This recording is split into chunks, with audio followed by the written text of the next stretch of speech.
Hi deputies, this is your at-home strength training technique video for phase 1. Today we're going to go over all of the do's and don'ts of your first at-home workout program. So let's start with the push-ups. Typically what you want is you want shoulder width and then chest height. So wherever you are at, whether you're against a wall or whether you're on the floor, you want those hands stacked right under your shoulders.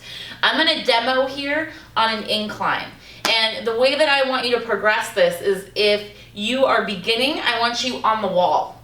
And then just think going lower and lower and lower. So next step might be kitchen countertops, then maybe a desk, then maybe a bench a little bit lower, and then the floor. The key is to maintain form. So let's look at what a stacked push-up actually looks like. What you want is, see right here, I'm kind of getting a drift going. My hands are in front of my shoulders, and this puts some undue strain on your shoulders. So you just want to shift forward. And then when you come down, those elbows stay relatively close to your body, and you want a nice long line from head to heel.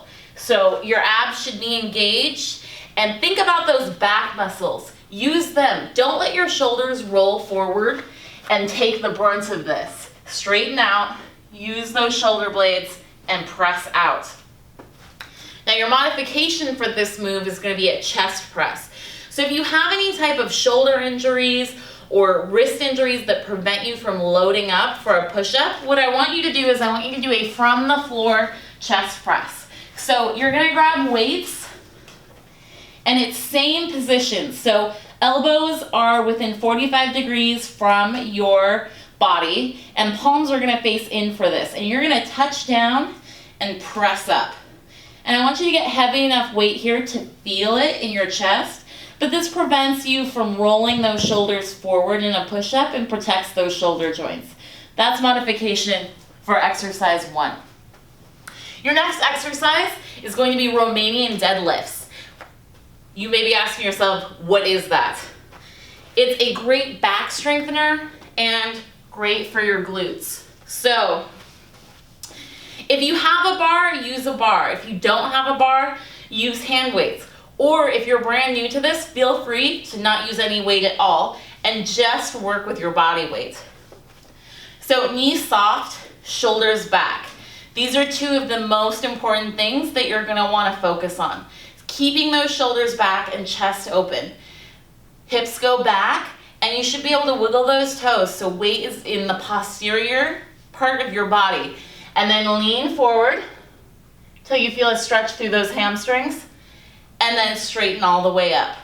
So notice when I'm down here, my back has a natural arch, my shoulder blades are tight, and I've got a slight bend in my knees to protect my back.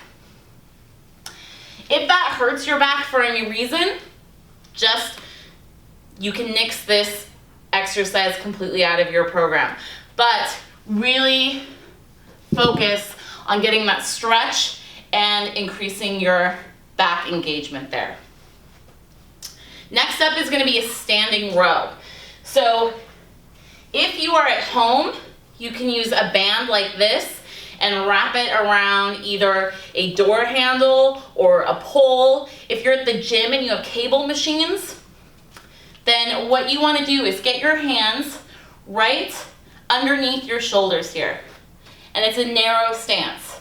Shoulders back, knees soft, and then you're going to pull all the way back to your body here.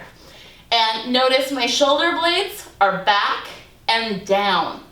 So really make your prime movers here those shoulder blades. What I want you to avoid is this. Don't let it go into your back. Don't collapse those shoulders. This is a postural move, so really make sure we're pulling using those big back muscles. If you need a modification for that, grab some hand weights and opt for the bent over row. And what you're going to do here is one foot in front of the other, bend that front knee, and hinge from your hips. So once again, just like in the Romanian deadlift, you want a strong back with your natural arch. And then same movement. Okay, shoulder blades do the pulling, and you keep those hands close to your body. Switch legs for sets. Okay. Next up, squats. One of the most fundamental moves that you can do, and the most important thing is protecting those knees with squats. So whether your feet are right under the hips or they're a little bit wider or turned out, play around with that. See what feels best on your hips and see what feels best on your knees. Then everything that's going to stay constant is you're going to rock back on your heels. So you should be able to wiggle those toes the entire time. Chest stays up, and then hips back first. They're the biggest joint, they're the working joint, so they have to go first. So hips back, and then keep dropping them back, and feel out. Where are you comfortable? Okay, if your range of motion is a little bit limited, go with it. If you can go here, and no pain, but here is pain, then guess what? Your squats are gonna be right up here until those muscles build their strength to support those joints. If you're going to add weights here, you got a couple different options. Weights by your sides, keep that chest up, let those weights fall down on each side. Second option, you can bring it up here, and then you really have to maintain your core strength to protect that back. So if you've got the weight stacked here, I want you to think about that core. Don't let yourself fall forward and let the back take the brunt of it. Keep it nice and strong, and always check those toes. Make sure the weight is in the heels. Last exercise. Let's talk about the plank. We're gonna go down on the ground here. And we've got a few options with the plank.